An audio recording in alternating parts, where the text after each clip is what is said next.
Hey everyone, excited to introduce to you my meditation coach, Nicki Mehta, who's also a professor at a California university. I'm really grateful to have you on episode 107 of Davidson Hang podcast.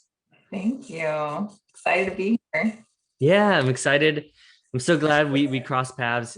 So anyone else who's done Tony Robbins, we met through Tony Robbins, Unleash the Power from Within.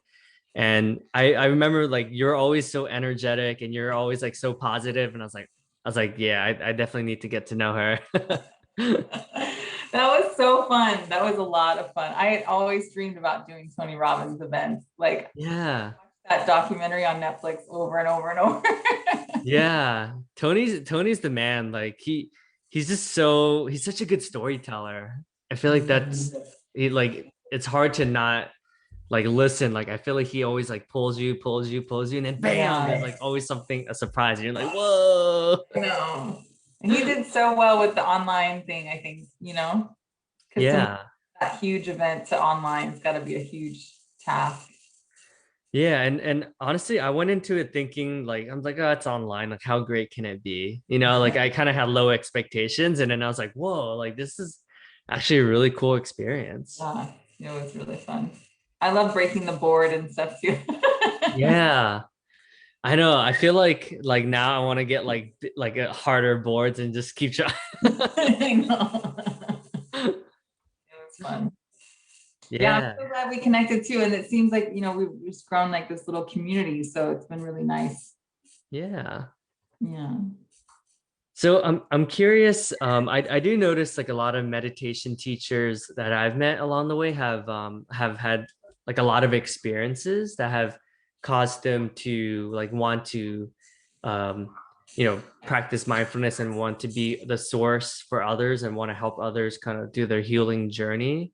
Mhm. If you don't mind sharing, like, were there a couple like defining moments that like really stood out to you that it's like, oh, I want to be able to like share this practice with others? Mm. Well, so I launched the business September of last year. But I like something just started clicking for me once I started teaching it to my students. So I would do, like Tony Robbins does this whole priming thing. I would do that without even knowing that I was kind of priming, but like I would go to the school beforehand and because I was really low, I had suicidal ideation and I had to take a medical leave and like, so reversing, I mean, if I back up a bit, in terms of the experience that I had, I was going through a divorce and I was really struggling and my anxiety was really high, my depression was really high. I just couldn't seem to function. And so I would do the priming exercises before going into work once I started teaching again. And then I was just like, I'm just going to weave this into the classroom. I'm just start teaching this meditation and self-development work that I'm studying in, Mm. teaching it to my students. So it just started clicking for me. Like the more I do it, the more I practice and give this gift of slowing down and really paying attention to, how you're being in the world, right? And like what kinds of decisions you're making and the choice of words and all these things. And so I got a lot of really positive feedback from the students. And then I just felt like there's something here. And then last summer, a girlfriend of mine we started like meditation groups at the park and we had people on Zoom and at the park live. And this is when COVID was happening. And then of course the social unrest and racist, horrible police brutality issues that, George Floyd protests and all these things were happening all at the same time. And so I felt like I wanted to start weaving in, the social justice work that I've been doing for years as an activist. I'm an activist with my union and I've been a strong activist really since I was about 13. I started volunteering. Wow. It's been a long time. And I feel like once I started weaving it into what I normally do, in terms of the teaching and the activism work, it just started clicking that I need to start sharing this more frequently. So yeah, I'm just, I have a few clients under my belt and, I'm growing it and it feels really just on purpose. So I'm Mhm. excited for it.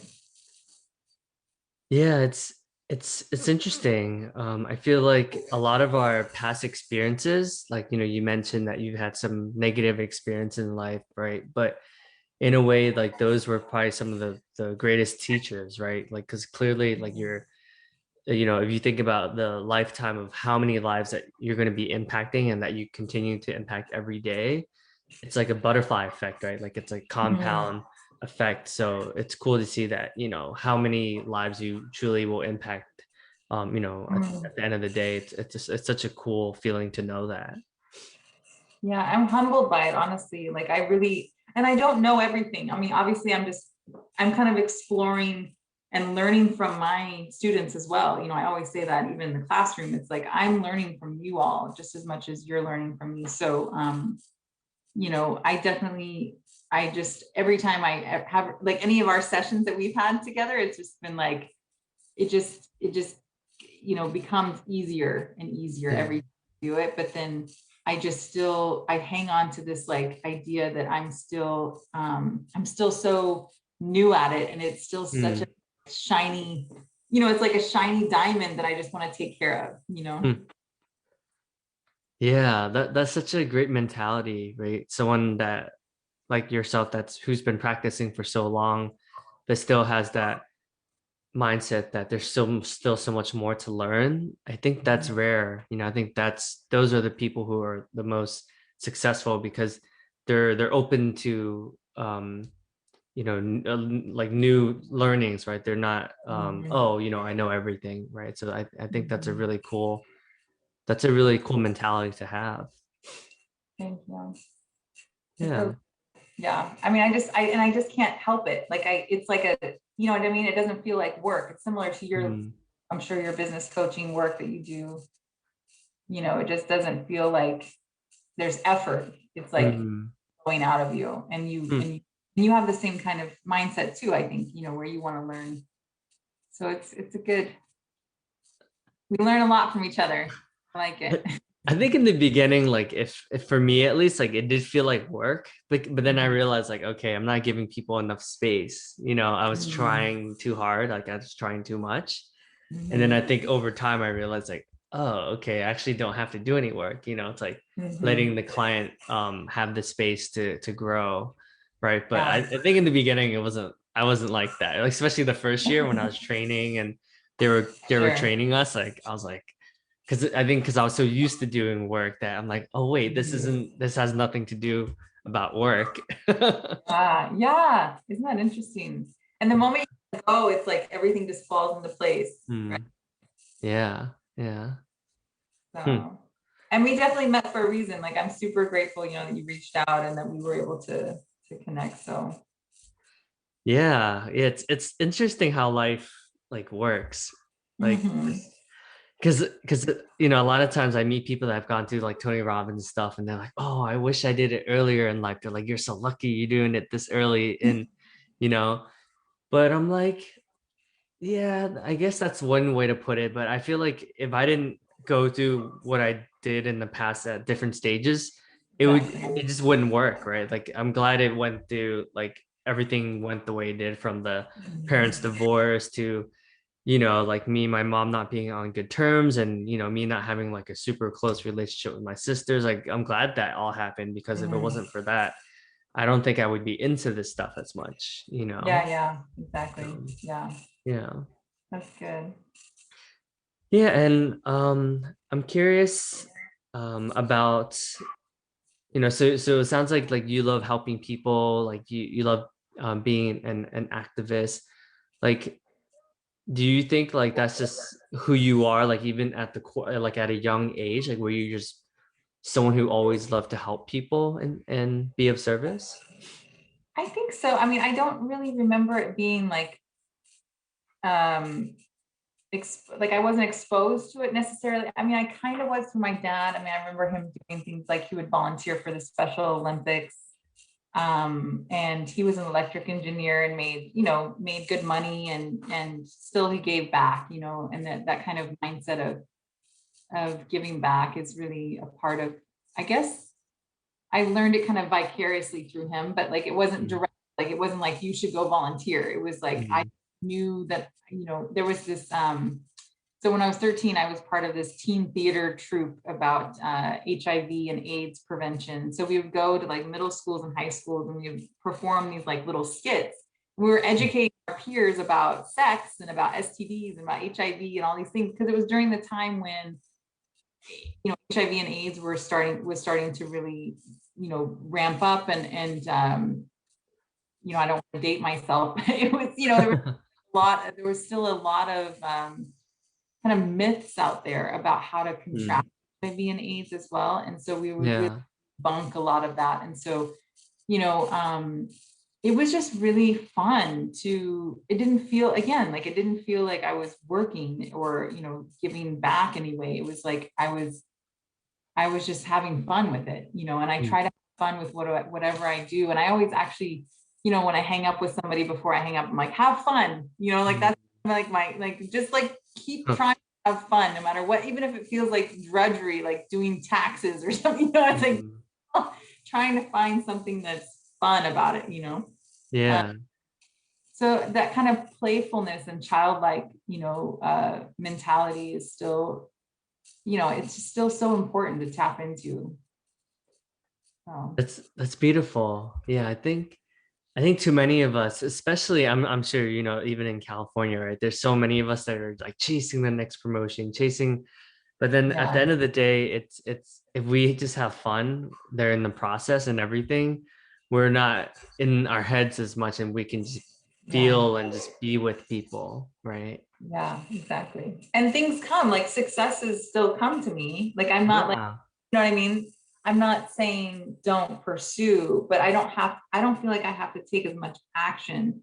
And especially with the manifestation work that I do, the visualization, the meditation. I mean, I've been doing this for so long where I don't want to like brag or anything. It's not to brag. It's just to say like, I see the manifestations and I celebrate them when they come, Mm. and I think that that's the difference. Is like people don't realize that they have this ability to Mm. manifest like, and you're into that too, right? I mean, you did that same kind of work where you're manifesting your relationship and your, new, house or what have you. And like, there's lots of different people who are doing that on a regular, but they're not connecting it to manifestation work. Does that make sense? Yeah. Yeah, it's interesting, right? Because I think like the world, like schools don't normally teach this stuff, right? No. But it's arguably more important than more of this tangible stuff, right? Yeah. It's like you said, like when I started really like, you know, thinking about my house and thinking about like marriage and stuff like that, and actually like visualizing it and actually like playing it out in my head, like that, it's more likely to happen, right? Whereas like maybe the first 20 years of my life, I think I was just trying to force everything. Mm-hmm. And it didn't work out because I think I was just trying too hard. And whereas like now, like there's a little bit more ease, I would say. Like Yeah. I don't necessarily have to force it. Like I'm like, okay, well, if I just think about the memories or think about the feelings I get when I'm with my friends, like it's easier for me to replicate those, that because I'm like not motivated. I'm like, oh yeah, that was such a great Yeah. feeling. Like we were so happy. And then Yeah. that I feel like wants to cause me to have action rather than like the other way around, right? I think it's like people get it reversed, I think. Yeah. Yeah. Exactly. I mean, that's what all I study, like, on a regular basis. I mean, I tell people, I don't really watch the news. I mean, I know that, people are like, well, how can you not watch the news? And I teach media literacy, which is funny because I should probably watch the news, right, more regularly. But I do it just enough to where I can, I can know current events and topics, but I don't need to consume the news to that degree, right? Yeah. Just, kind of taken over my life. And so I think that, and I used to be a complete, I mean, you wouldn't have recognized me 3 or 4 years ago, even. I mean, Mhm.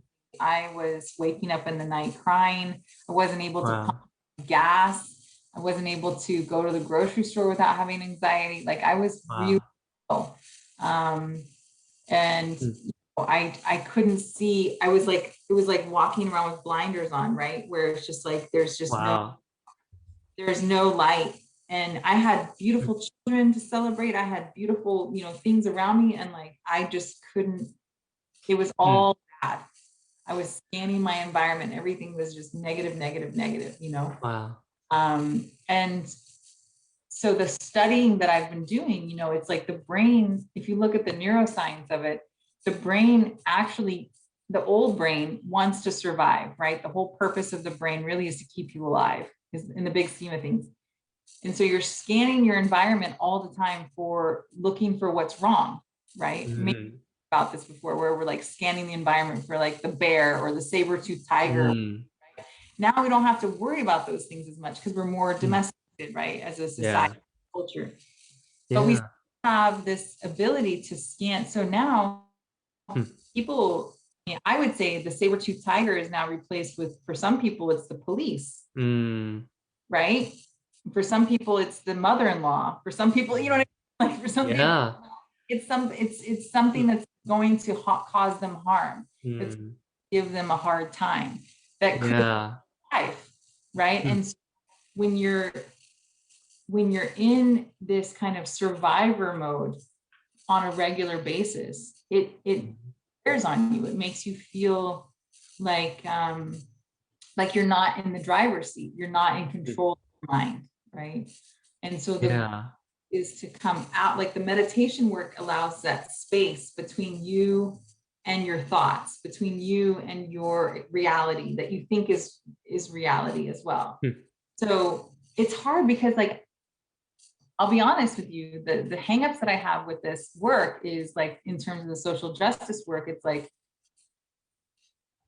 everyone's experience is unique, right? Everyone has like a certain timeline that they're here on this earth for in this body, right? Like if you pull back and say, okay, everything that we've experienced happens for a reason, right? We've said that before.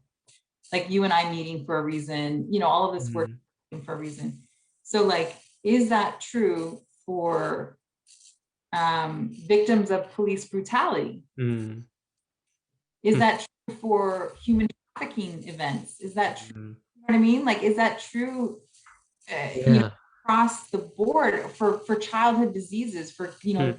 children who, contract, deadly diseases or what have you, right? So like, Yeah. that's a tough one still for me. Yeah, I've thought about this a lot, and especially with like race conversations. Yeah. But I do think there's a maybe I'm just making it up and to just give me purpose, but I do think like if it wasn't for all like the bullying and like the toxic masculinity, like I wouldn't have published Redefining Masculinity, right? So I do think there's things that happen that we can't explain, and I think it's like just the way it just has to, the timing wise, like it just had to be in order for us to actually take a honest look at what's going on, right? So even with BLM, like obviously like that sucks, but like with a lot of my black friends say, it's like, well, it was always there. Like people are Mhm. just, now that we're all at home, people are noticing it more. Whereas before, like people just wouldn't talk about, media outlets that are owned by, rich white men. Of course, they're not going to show that. Mhm. So it's just, yeah, I mean, obviously it sucks that it's taken this long, but at least now we're Yeah. finally, I'm like finally starting to see change. I'm like, wow, it's Yeah. finally happening. It's They crazy. are. I mean, yeah, they are changing a lot. Like in Austin, I read that they changed around their budgets to where they pulled like millions of dollars out of the police budget to, and then they're starting to house people. Like Hmm, they are creating housing opportunities for the unhoused. And it's like, hmm. that's the model, right? Like the Yeah. whole that they're even talking about, rearranging the priorities of budgets and things is to do Hmm. just that. Yeah. And I like what you said about like we have like a really old, like a million-year-old brain, and in the modern Mhm. age, like yeah, because there are a lot of things that people are afraid of, right? Even like driving a car and like whatever it is, right? Like there's just so many fears that people have that but most people become paralyzed at these things that are just so rare. Like even like an airplane, Yeah. right? If you look at the statistics, it's super rare for us to, Right. but people get, but so many people have phobias, but it's by Yeah. now the technology is so good that it's just super rare for that to happen, right? But Yeah. the one time it does happen once a year, like, oh, everyone's going to be talking about it, even though Yeah. it was the one out of like 10 million flights that happened, Exactly. Yeah. So, Yeah. It's amazing. And, I think, I don't know. I guess what I try to do with the social justice work is look at, okay, you know, how can we find a bridge between all of us? Like, what are our common, values and common ideals? And like, how do we, like, when I first opened up the meditation group at the park, right, the first words out of my mouth were like, look, I'm not black and I'm not white, right? I'm brown and I'm like in between, and I'm trying to create space for us to dialogue about these important topics, because if we just stay in our minds about them, or only within our own little groups, like it just keeps perpetuating this mm, cycle. You know what I mean? yeah. I think branching out and like talking to people who don't look like you about race, Mm, about sexism, about all these other topics, like I think that that's mm, when we see real change. yeah. Yeah, I think that's the beauty of these platforms, right? It's like, I mean, the beauty of technology is that we do have the reach, like we're able to, like we don't live anywhere near each other, but we're able to have these Yeah. dialogues. That wouldn't Yeah. have been possible, 30 years ago, right? So Yeah. it's just yeah, I do think like even in the past year, like I am glad I'm taking more of an active approach to learn more, like reading Martin Luther King or Malcolm X's biographies. And Mhm. like I don't think like I would be as interested, right? Because of these things, I'm like, wow, like I want to take a proactive approach, so just so I can educate Mhm. myself, and then choose what action I want to take afterwards, right? But Yeah. the first Yeah. step is just educating myself.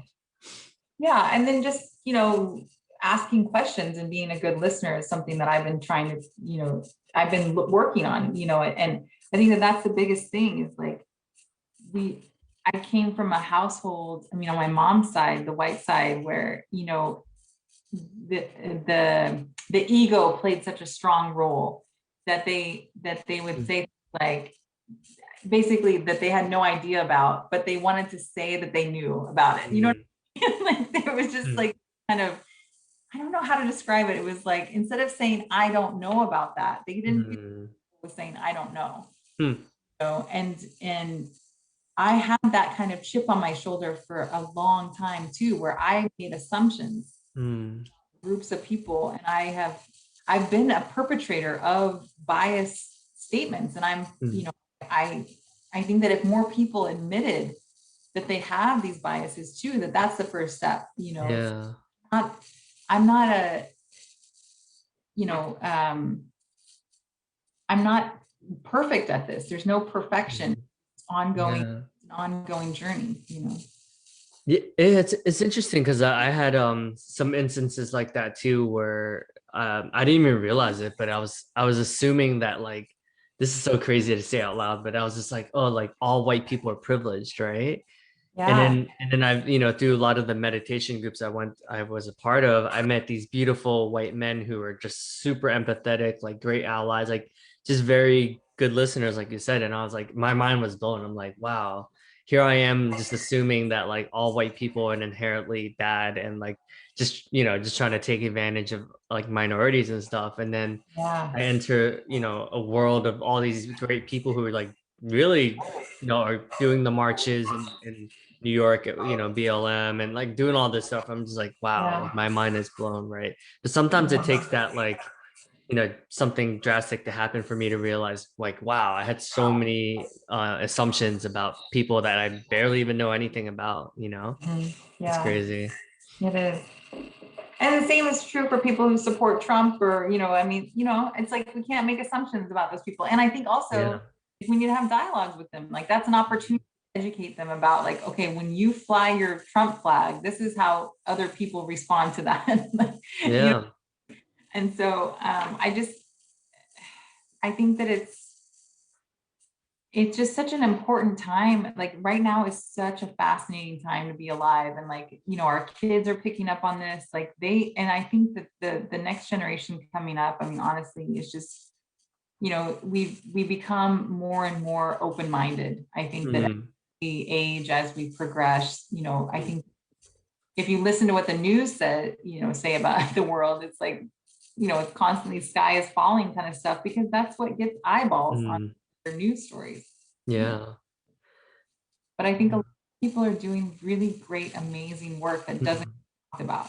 Like your podcast, like, your business coaching, like my meditation coach, like we're doing mm, good stuff out there. mm, We need to keep pushing and like, and not pushing in a way that's going to cause us harm, but like just creating opportunities for people to really learn about what's mm. happening. Yeah, this conversation reminds me of this story. One of my favorite podcasters, Rich Roll, he interviewed this guy who, this is so crazy that he did this, but his he's based in San Francisco normally, but he Uh-huh. did this crazy thing where he ran across the whole country. And Oh, wow. yeah, so he ran, I think it was a total of 3,000 miles, right? And Wow. he said like this is some like the what like the at the end of the they were like, hey, like what was like something that you learned like during this run, like just connecting with people, right? Because Yeah. he didn't have any money. That's like the crazy part. He ran Wow. $0 in his, and he said that actually, ironically, like all the red states were actually like the nicest people to me, because he said that they actually took the time to get to know me and my story, and they sat down with me and like, he's like a lot of the more democratic states, people were in a rush, like people, in California or Wow. any of these states, like they're just out and about, right? So they didn't give me the Yeah. time of the day to get to know who I am. And they're just kind of like, what do you like? You look like homeless. Like, what are you doing? Oh, And wow. he's like, that blew my mind, because like all the states that I didn't know, I had preconceived notions, because he was like, clearly like a Democrat. And he was Mm-hmm. like, all the preconceived notions I had about like these hicks or white trash or whatever, like they were actually the ones that like, gave me food and paid for my meal at the diner and bought me like a donut or gave me a beer. And he's like, Mm-hmm. that blew my mind. I was like, whoa, like shocked. Right? Mm-hmm. Because like you said, like we all think that like a lot of these Trump states are just all horrible people, right? But he's like, I took the time to get to know them and hear their story and stuff. And yeah, Mm-hmm. wow, that's That's good. yeah. Yeah. I mean, I think the goal is just not make assumptions at all about anybody, right? I mean, that's like, Yeah. it's like, I think that even the people that, I mean, they've done interviews with people who, are part of the KKK, and it's like, I think that kind of fear-based living is so common because Yeah. wanting to be a part of a tribe, right? Like the old brain again Mm, is saying like I have to survive, and a lot mhm. of groups like they are similar to gangs where like that's your family, like Mm, that's who's really taking care of you, that's who's feeding you, that's yeah. making sure you're alive, right? Yeah. I mean, it makes sense in a lot of ways why people gravitate to people who run those kinds of organizations. Yeah, I was actually listening to the Tim Ferriss podcast today, and the latest Mhm. episode, she was like a defense attorney and stuff like that. And then she used to do like a lot of criminal work. And she said that actually like we like as normal citizens, civilians think that like, oh, going to jail would be like the worst thing ever, right? But Mhm. she's like, she was saying how like actually for these gang leaders, like that's where they feel comfortable. That's where they feel at home, because for them, like that's their family, and they know everyone there. So they say that, and then she was just saying at the end of the day, like I meet these like gang leaders that have like, like have killed so many people. But he said Yeah. that, at the end of the day, like we all want to be treated with respect, right? And she said, I've put a lot of people in jail, but nothing has ever happened to me, because at the end of the day, like I still treat people with respect. And she's, Mhm. and the way she talked, I was like, wow, like, yeah, I haven't Yeah. thought of it like that. Yeah. It's amazing. It's amazing. And then, I think to so the other part of this work is like, okay, the criminal, that kind of, that stereotype that we put out there, oh, that person's a criminal, right? Instead of saying, Mhm. you could say that's a human who committed a crime, right? So then Mhm. it gives, you can have the compassion for that person. Like, we don't know why they committed that crime. There could have been, Yeah. we don't know why someone's driving really recklessly through traffic. There could be an Mhm. emergency that they have to go to or what have you, right? There's a Yeah. lot of things like that we we want to know the answer to why people are doing what they're doing, Mhm. staying in our lane in a sense. Like, I remind myself, like, Mhm. I stay in my lane sometimes. I'm not here to like solve everybody else's problems. I have Mhm. stuff to kind of solve, right, for myself. Yeah. Yeah. So it's been really helpful to just be like, okay, they're gonna figure that out. Mhm. It's like allowing, like you were saying, allowing space. They're gonna figure this out on their own, and it's gonna be okay. Mhm. So even with the kids, like I do that with the kids now, and it's like I just gotta like I can't be the helicopter. I gotta Mhm. allow them to be just who they are. Yeah. Yeah, it's so true because I do think like my wife's parents, I would say, like used to be pretty involved, and they want like a lot of Asian quote unquote tiger parents, right? But I Mhm. think like now like they're seeing like, okay, she'll be fine, like if I give her space, like she'll grow, she'll kind of figure out on her own. So now I feel like they're giving us a lot of space, which is great, and I think we have grown a lot since we moved into our new home, right? But I That's think good. sometimes it's hard to do that, right? Because like you want your child to be safe, and you want them to have the best, and you want everything to be okay. But I think Mhm. too much of that is not good, right? If we're thinking too much about the other person, because at the end of the day, it's like almost out of our hands, in so It many ways. is. Yeah. Yeah. The Yeah. moment that they were even born, it's like Mm, the they are their own, they have their own agenda, their own identity, their own entity, right? And they're going to do things that mm, you might disagree with, and that's okay. mm. Yeah, I like our conversation about how doing the inner work ultimately affects like everyone, right? Because when we're our best selves, that's when we can show up for the world, and it starts to take care of ourselves. Which I think some people, we focus too much on others as a way Mhm. of not wanting to take care of ourselves, but at the end of the day, it Yeah. always comes back to ourselves, right? Yeah, exactly. It's just so much easier because you don't want to look at your own shit. I mean, you never want to look at your own stuff. It's too, it's, it's scary. It's like, Mm, when I look at past relationships, for example, romantic relationships and things, I'm like, okay, I'm the common denominator here. Like, yeah. what kinds of things did I do? What Mm, kinds of choices did I make? And how could I improve on that? You know, um, and admitting when I'm wrong. Like, I've been getting mm, really good at that. It's like I'm wrong, yeah. and I'm okay with that. I can say I'm sorry and admit when I'm wrong. And I didn't used to I couldn't, I would be like, nope, the other person's wrong. Nope, no. Yeah. It's so How we, true. I feel like with my wife, she's like, babe, you gotta budget better. You gotta budget better. And she's always right. Like I'm always like, no, I don't. And at the end of the month, I'm like, oh yeah, you're right. yeah, She's always right, I feel like. But like you said, yeah, yeah, it's hard for me to admit it, right? Because that must mean like, oh, something's wrong with me if I can't, yeah, like we always make it like mean something about us and like yeah, permanent, like it's a statement instead of like, oh no, I was being X, Y, and Z for just today or just this yeah, this moment. It doesn't mean forever and in part like yeah, forever, but it's just like, okay, this action I did was XYZ. yeah. And that Like, would you say like you're exactly the same as you are when you first met your wife? Like in terms of who you are and what you like, or what kinds of things you're.